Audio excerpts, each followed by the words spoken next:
In today's video we're going to be doing a Necron list build. It's going to be 1500 points of the Novokh Dynasty.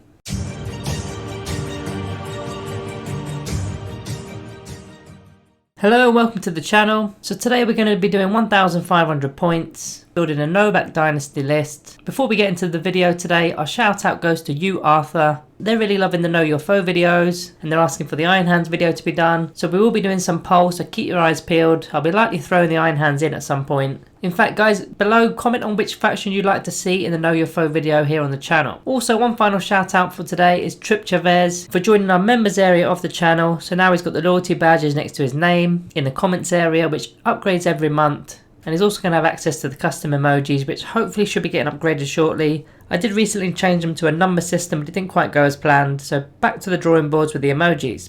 If any members or subscribers do have any ideas for emojis, pop them down below as well. Okay, so that's all the bookkeeping out the way. Let's get on with the video. So as mentioned, we're going to be doing 1500 points. It's going to be based upon the Novokh code. It's going to be what I call semi-competitive. You can rock up with it to your local gaming clubs or your friends' games. You could try to adjust it for some tournaments and whatnot, but I'd rather not suggest it's a top tier list, as everybody's got their own playstyle and ideas and their personal favourite units. So this is my idea anyway. So the Novokh code, just a quick glance here, because we can't ignore the basic rules here. So the Novokh code has the Awakened by Murder faction ability. So it's going to be adding 1 to the charge rolls, and in the first round of combat they're going to get an extra -1 AP to the melee weapons. They've also got the additional part, which is when the Protocol of the Hungry Void becomes active, which is a command protocol. You're going to be able to use both those directives instead of just the one for that battle round. So that protocol consists of 6 Sister Wound in melee will be an additional -1 AP, which will stack quite nicely with the actual Novokh Dynasty code as well. And then you've got Directive 2, which is if you charge, word charge or heroically intervene, you're going to add 1 to the strength characteristic, which is also pretty good. So let's begin with the HQ area of the list. So I'll begin with the Warlord of the Army, which I've gone with the standard Overlord model. Now I've given him a War Scythe, which I've upgraded to the Novokh relic, which is the Blood Scythe, which is basically the same as a War Scythe, except you get 2 additional attacks, putting your Overlord's attack value to a 6. So it's strength +2, making it strength 7, -4 AP, and the damage is 2. This just gives him a little bit of punch, so he's not just a pushover if he gets caught in melee. As for the Warlord trait, I've gone with the Implacable Conqueror, which is an aura. For all core units within 6 inches of the Overlord, they're going to be able to reroll their charge rolls. So I'll explain the reasons for that Warlord trait later in the video. But the main reasons that I've gone for an Overlord. Firstly, because of the My Will Be Done. So I'm going to be adding +1 to the hit rolls of core units within 9 inches. That'll be on 1 unit. And then secondly, you've got the Relentless March aura. So while a core unit is within 6 inches of the Overlord, they're going to get an additional 1 inch to their normal movement or advanced move. Then finally, of course, the command protocols, because my Warlord is a noble unit. Now I don't rate the command protocols that highly, but whenever you can get them in, you may as well, as they are free, especially if you're already taking a noble model. So yeah, so this Overlord is going to be costing a total of 100 points. I am also going to be adding a stratagem to the Warlord, which I'll go over later in the video as well when we get to it. So that's the Warlord dealt with. We're going to return to him later in the video as mentioned when we're talking about tactics and whatnot. But as for the second HQ in the list, it's going to be a Chronomancer, and I'm going to be spending a command point to give him the Dynastic Heirloom stratagem for a relic, as I've already used up my 3 relic slots with that Blood Scythe. So the relic I'm going to be giving the Chronomancer is the Veil of Darkness relic, where I can pick up a core unit within 3 inches of the bearer, remove them from the battlefield, put them anywhere on the battlefield 9 inches away from enemy models, and it can be used in turn 1. Again, I'll explain this choice in a little while. So the main reasons for taking a Chronomancer is the Chronometron ability, which grants a unit within 9 inches a 5+ invulnerable save,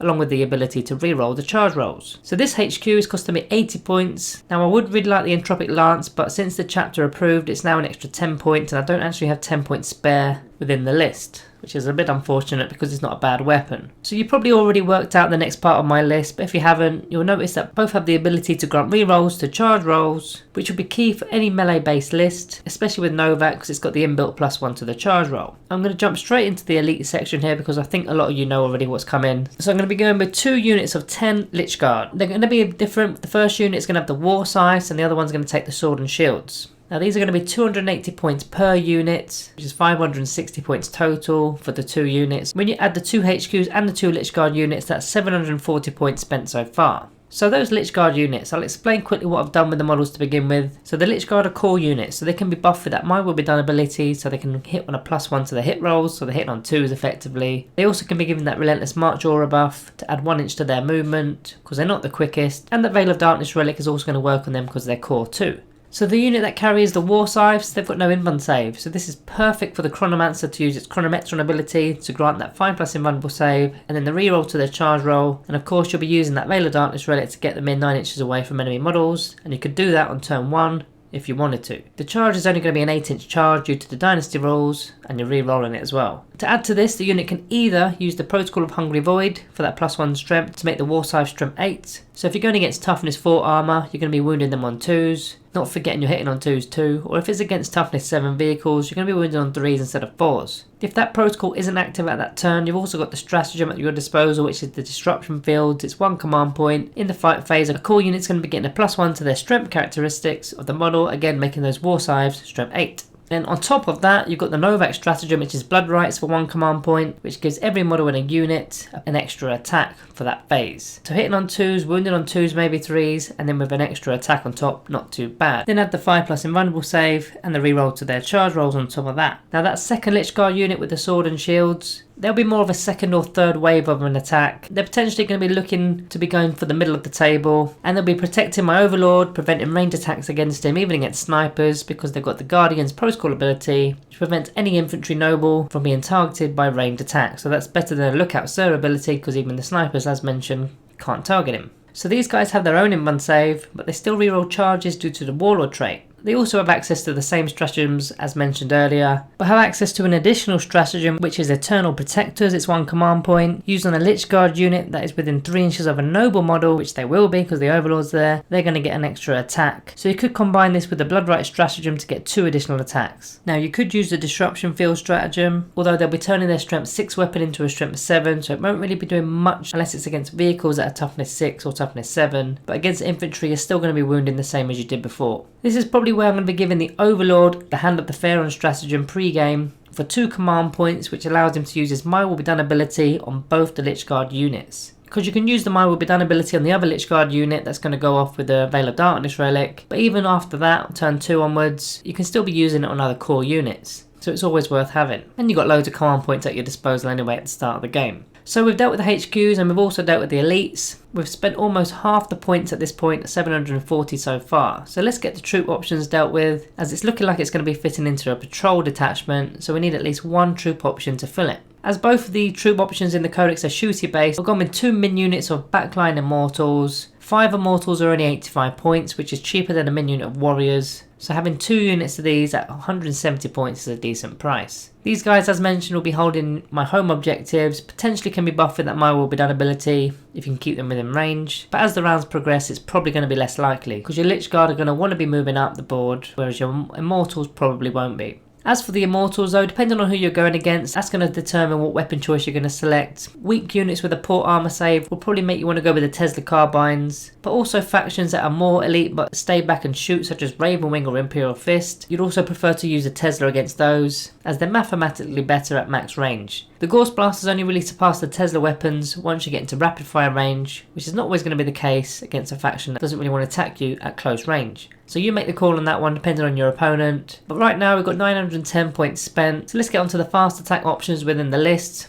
So I've gone with 2 units of 5 Canoptic Wraiths. No extras, just the Vicious Claws, so as they come. These units are 175 points each. Now these things are fantastic for doing a lot of different jobs within the game. They can steal your objective points, then go hunting for a fight. They are strength 6, minus 2 AP, or minus 3 AP with the Dynasty code on the charge, and damage 2 as well, which is perfect mech killers. But most importantly, they carry the invuln save, which is a 4+ invulnerable save, and these guys can warp through models and terrain, so they can't really be tied up or blocked off. So it's a very resilient unit, which is going to probably be a second wave of an attack. Hopefully your Lychguard that went in with the Chronomancer can survive until they're supported by the 2 Wraith units. Don't forget the second Lychguard unit, which will be on its way at a slower pace. Now if you wanted to save 70 points per unit, you could opt for the Ophidian Destroyers, which is an alternative. Replacing both units will actually get you 140 points, which will probably buy you a different unit of your choosing. Just note that the Ophidian Destroyers don't have an invuln save, they're a bit of a glass hammer. They do come in from Deep Strike with the Tunneling Horrors ability, but it will only be an 8-inch charge because of the +1 to the charge move with the Novokh code, which will slightly lessen that risk. I personally like the invuln saves, it's a bit of the theme within the list. Maybe you could just remove one of the Wraith units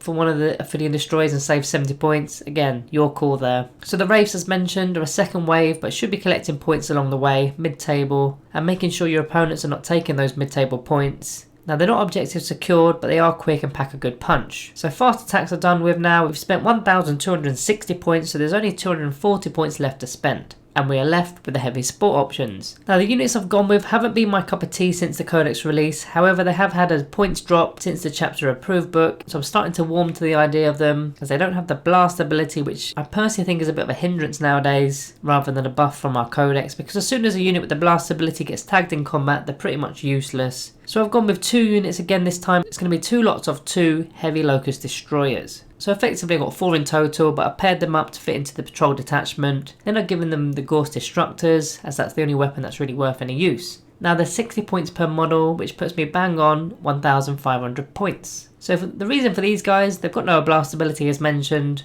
Now of course these guys can still get caught in combat and not fire at all because they're not vehicles or monsters, but you've not spent 170 points or so on a single unit. They can also move and fire the heavy weapons as normal, and they're moving at 8 inches as well, which is pretty good, and they've got fly, and they're an infantry, so they can get on top of ruins, use the terrain feature for added protection against attacks, while taking a light cover save, maybe even a dense cover save, depending on the terrain, and they're also re-rolling ones to hit too, because they've got the hard wide for destruction ability. Now the dynasty itself doesn't really buff them, they're better used in the Zarkin dynasty for that re-roll to the wound roll, but we do still need some sort of anti-tank weaponry within our Novokh list, especially while firing at 36 inch range with strength 10 weaponry. And there's no janky d6 damage, as the Gorse Destructors are 3d3 damage a pop, and with 4 of them you'd hope a couple land each turn, and with each wound going through that's an average of 6 damage. If you really wanted to push these guys even further, you could change your Overlord to a Locust Lord and find a way of dropping 5 points to get to 1,500. But then you've lost your command protocols and your synergy with the Lychguard, so probably best to leave them as they are. But in terms of the actual game, admittedly defensively, it's not as strong as it could be. There's not much screening here with any scarabs, and there's no spiders as a defence. It's quite an aggressive list because I've got 2 units of Wraiths and a unit of Lychguard with the Chronomancer going head on, while the Immortals and the second unit of Lychguard and the Overlord will be staying back, of course along with those Locust Destroyers. So I would like to say it's a balanced list, but it does have a flaw in the defense department. So going up against say Deathwing, Drukhari or even Raven Guard could see a problem. But at the same time, if you know who you're going up against, you don't need to sprint your Wraiths and Chronomancer up as early as you plan to. So it does really depend on your opponent's faction, which is why we do a Know Your Foe series on the channel, so you know what you're doing. So if you've yet to watch one of those, give one a try. It's really informative when it comes to knowing how to defeat a certain faction. We've so far covered the Chaos Death Guard,